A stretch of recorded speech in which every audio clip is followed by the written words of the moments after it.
समझ रहे हो? समझ रहे हो आप? समझ रहे हो ना?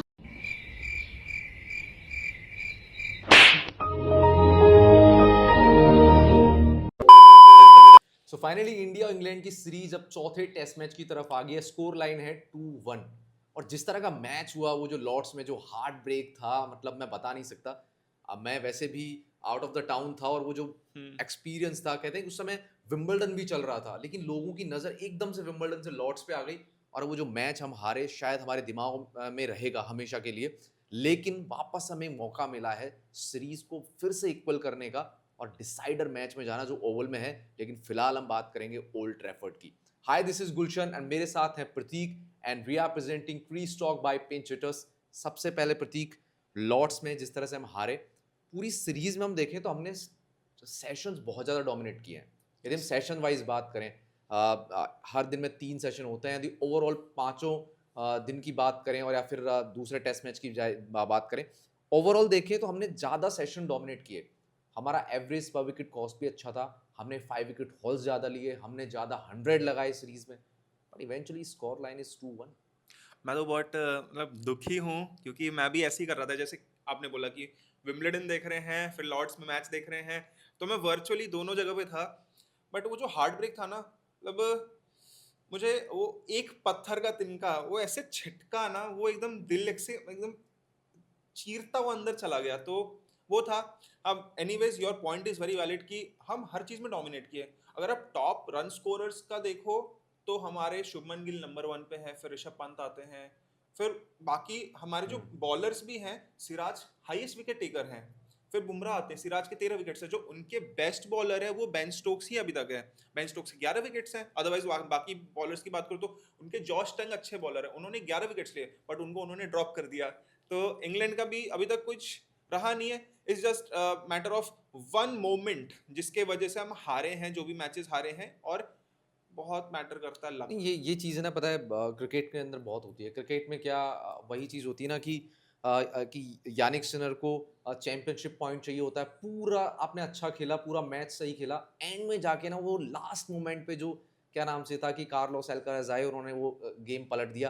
तो ये स्पोर्ट की यही तो खूबी है कि आखिर में जडेजा ने जो काम किया, वो 2019 में जो हेडिंगले टेस्ट हुआ था, बेन स्टोक्स ने भी यही किया था। लेकिन हाँ, शायद बेन स्टोक्स थोड़े लकी थे कि एक दो नाथन लियोन पे उन्होंने बड़ा स्ट्रोक मारा था, वहां पे कैच मिस हुआ, और एक रनआउट का चांस था, वो मिस हुआ। तो वो चीजें यहाँ पे भी बन सकती थी कि क्या शायद वो बॉल जो छिटक के नीचे लगी, शायद वो लग जाती और नहीं गिरती बेल्स, क्योंकि कॉन्फिडेंट लग रहे थे। मोहम्मद सिराज ने कहीं ना कहीं रेजिलियंस दिखाया, एक रेजिस्टेंस दिखाया था कि मैं टिक सकता हूँ, मैं डिफेंड कर सकता हूँ। सरफेस भी उतर की थी। लेकिन कहते हैं ना कि इवेंचुअली जो होता है वही होता है। अभी फिलहाल तो यह है कि स्कोर लाइन अभी फिलहाल 1-2 है। हम एक गेम से पिछड़े हुए हैं। यदि हम ये मैच हारते हैं तो हम इस सीरीज भी हार जाएंगे। किसी भी तरह से सही नहीं है। WTC के कॉन्ट्रैक्ट्स में देखें, वहाँ पे भी सही नहीं है।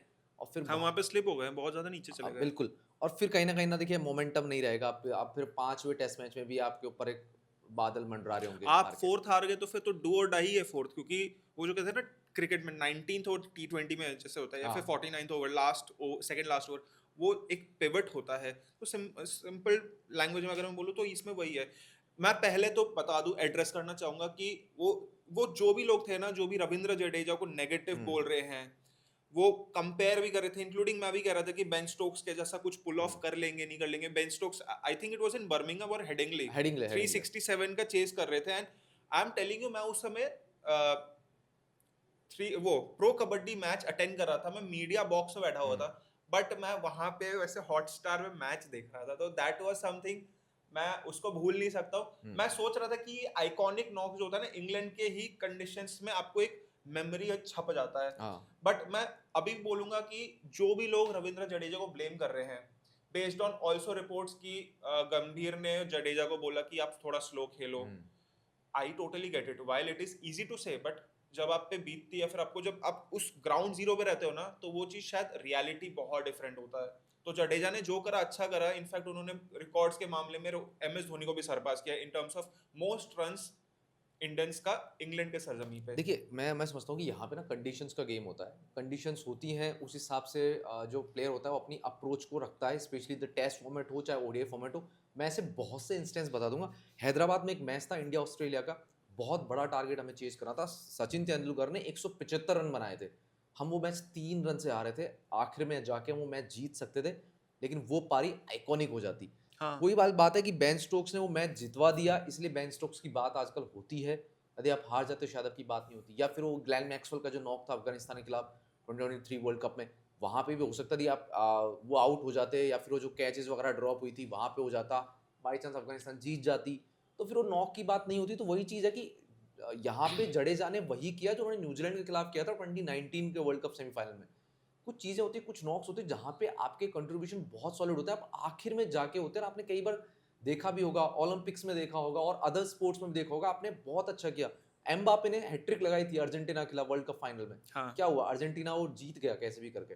तो बात यह है कि आपके एफर्ट को हम एकदम से नेग्लेक्ट नहीं कर सकते। हाँ बहुत अच्छा एफर्ट था। मतलब वही है कि हमने डोमिनेट हर एस्पेक्ट में करा, बट सबसे इंपॉर्टेंट चीज मैं बता दूं, जो हम थर्ड टेस्ट में, मतलब मैंने ये ट्वीट कर दिया था उसी दिन, मतलब बिफोर एनीवन ऑब्जर्व्ड, मैंने वो सबसे अपने दोस्तों से व्हाट्सएप पे भी शेयर कर दिया कि भाई देखो बहुत बड़ा डिफरेंस आता है कि हमने कितने रन्स कंसीड करे एक्स्ट्रा।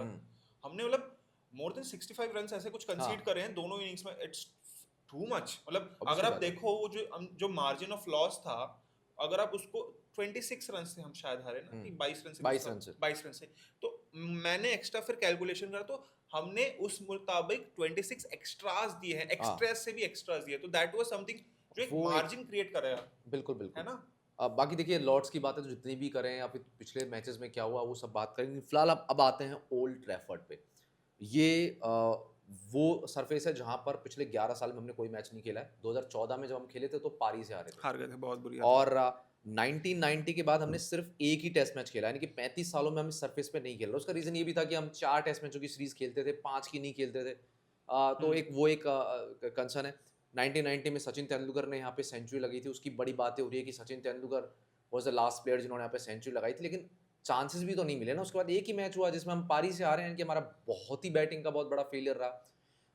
तो ओवरऑल देखिए ओल्ड ट्रैफर्ड की सरफेस जाके हमने जब जसप्रीत बुमराह की बात हो रही थी, हमने जब दूसरे टेस्ट की बात हो रही थी एजबेस्टन में, तब भी मैंने बोला था, तब मैंने ओवरऑल पूरी सीरीज का भी एक एक्सप्लेन किया था कि ओल्ड ट्रैफर्ड की सरफेस जो है वो उस पर थोड़ा सा बाउंस रहता है, वहां पे रन्स करना इजी होता है। यानी कि हमें एक एजबेस्टन जैसी ही पिच मिलेगी, कुछ नया नहीं, या फिर हेडिंगले जैसी ही पिच मिलेगी, रन्स आएंगे इस सरफेस पे।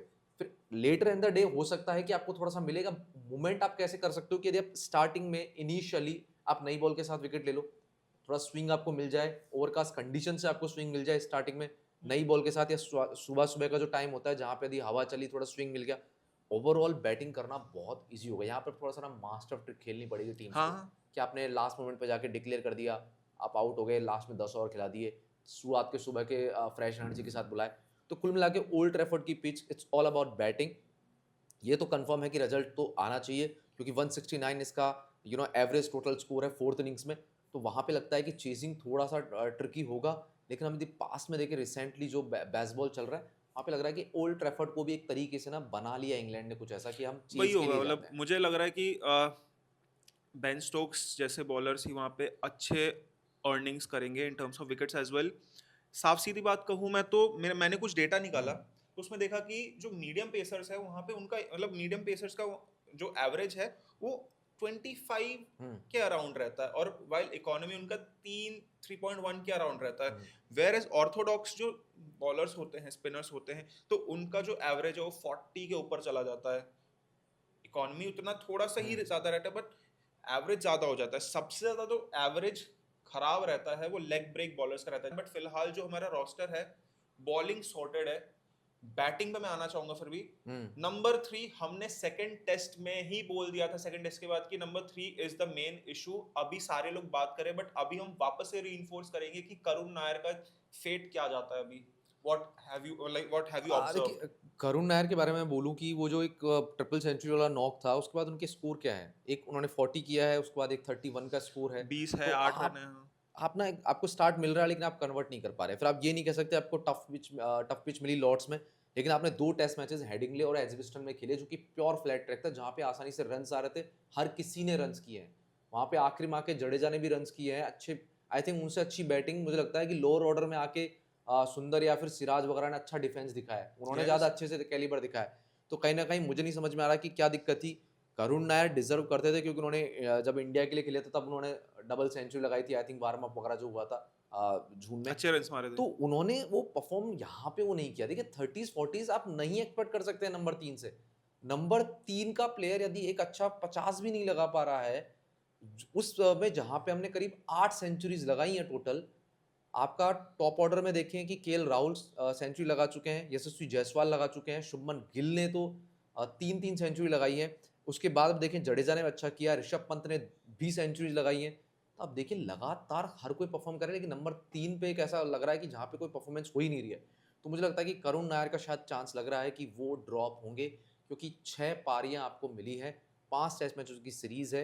यहाँ पे डिजर्व करते हैं स्पॉट, क्योंकि साई सुदर्शन ने वो पहले टेस्ट मैच की दूसरी पारी में थोड़ा सा दिखाया था कि उनके पास है वो वैल्यू जो कर सकते हैं। लेफ्ट हैंड का कॉम्बिनेशन भी देंगे और कहीं ना कहीं अब आपको जाना पड़ेगा, आपके पास कोई ऑप्शन नहीं है कि आप सोचते हैं कि आप एक और चांस देंगे। तो चांस के लिए फिर आप होम सीजन में दे सकते हैं यदि यहाँ पर साई सुदर्शन भी नहीं चलते हैं।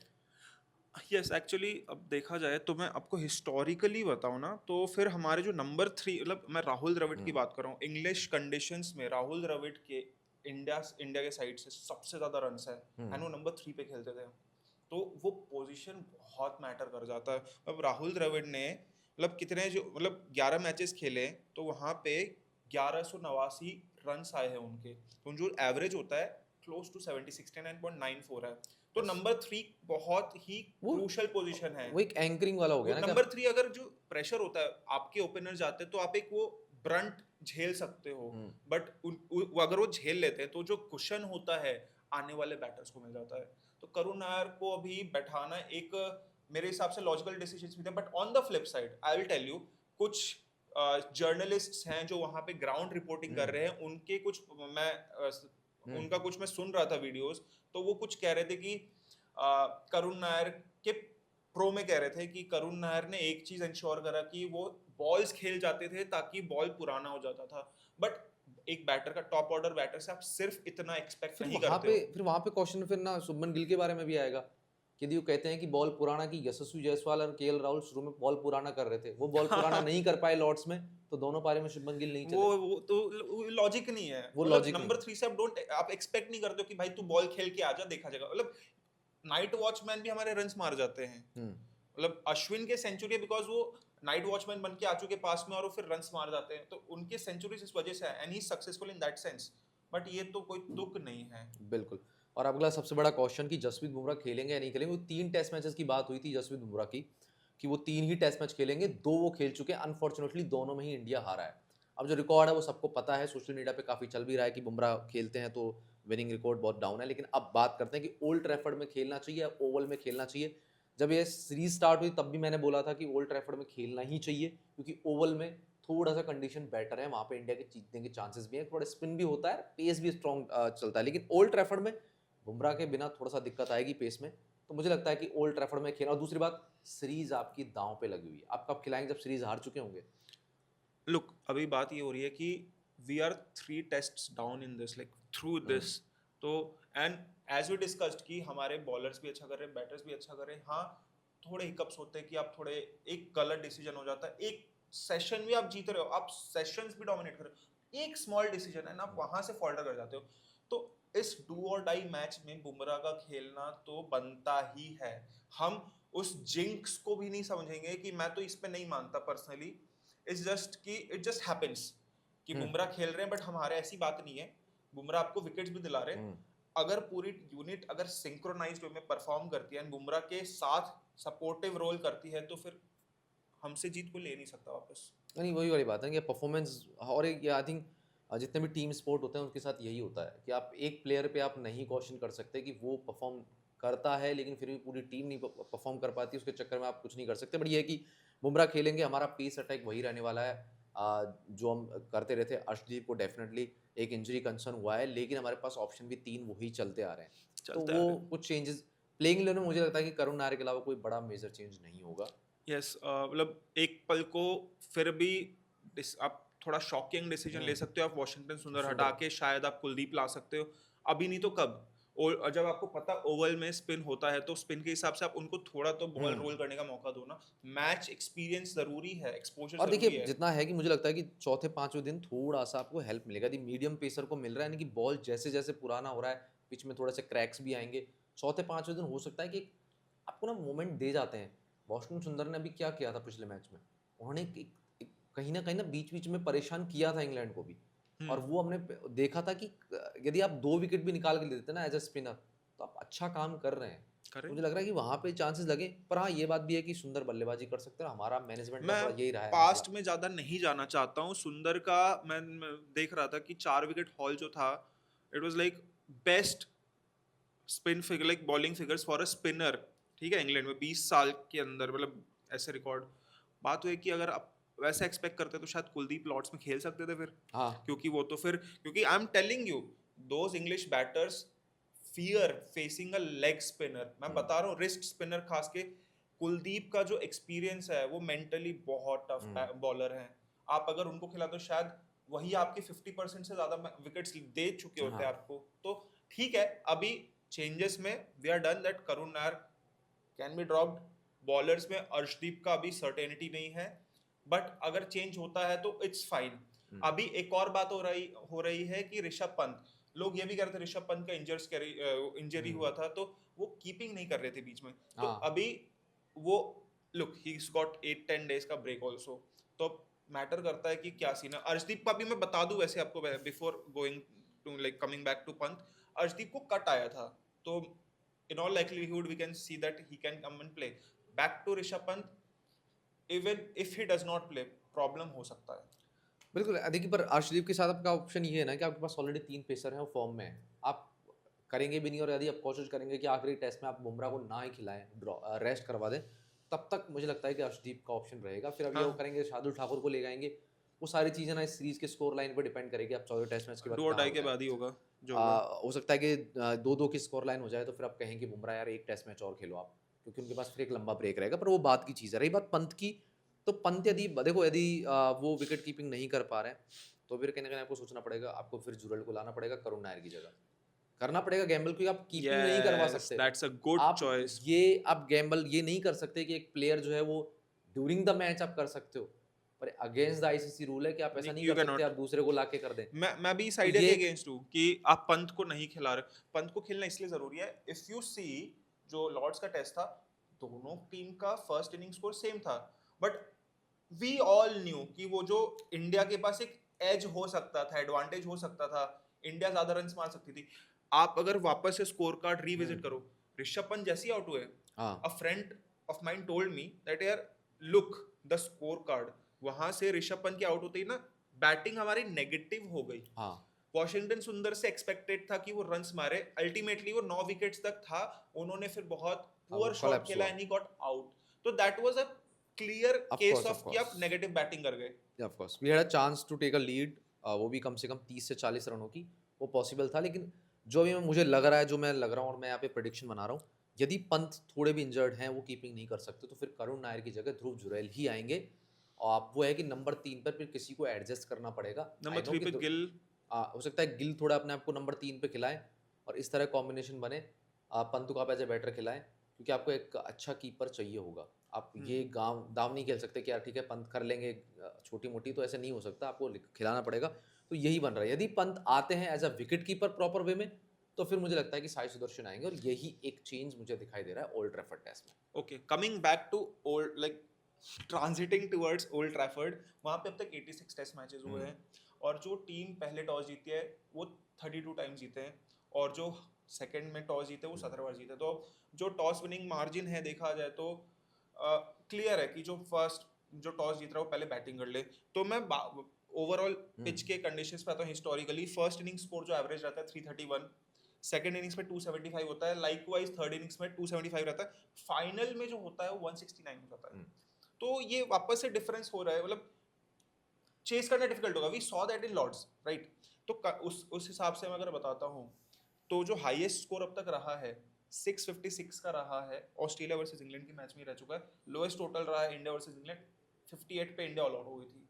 तो ये सारे स्टैट्स मैटर करती है, बिकॉज जो हमने स्टैट्स बताया था आपको, फैक्ट्स लॉर्ड्स का पिच का कंडीशंस के अकॉर्डिंग एवरेज स्कोर एग्जैक्टली वैसा ही गया था। बिल्कुल। और देखिए जो ये ओवरऑल नंबर्स हैं, और यूजुअली टेस्ट में यही होता है कि चौथी पारी में चेज़ नहीं होता। लेकिन अभी पिछले, यदि मैं यही ओल्ड ट्रैफर्ड के स्टैट्स निकालूँ यदि पिछले 7-8 सालों में, तो वहाँ पे स्थिति थोड़ी-सी चेंज हुई है। वहाँ पे चेज़िंग टीम्स ना थोड़ी-सी डोमिनेटिंग में आई है, और इंग्लैंड ने कहीं न कहीं ना टॉस जीतने के बाद चेज़िंग ही प्रेफ़र किया है इस पिच पे। क्योंकि बैटिंग अब ईज़ी हो रही है, पिचेज़ चेंज हो रही हैं, सबसे बड़ी बात ये है। हुँ। तो फिलहाल कंक्लूजन की तरफ आते हैं, और कहानी सिंपल सी है कि सीरीज़ का स्कोर है 2-1।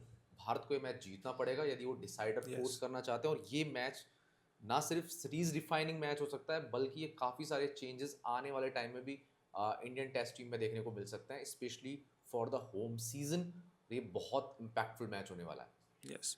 तो बाकी आप देखते रहिएगा क्रीज टॉक, हम और भी ऐसे वीडियोस लाएंगे हम, बट आफ्टर दिस टेस्ट हम और भी ऐसे इंटरेस्टिंग टॉपिक्स लाएंगे, जैसे कि गौतम गंभीर का कोच बनना, उसके बाद उनका रिपोर्ट कार्ड 1.5 साल हो गया है उनको, हाँ तो अभी तक उनके रहते क्या बीता। हाँ, तो तो सब पे हम यस, बातें करेंगे। फिलहाल तो thanks to walking wicket for all the information, specially the stats regarding the match, और उसके लिए बिग थैंक्स।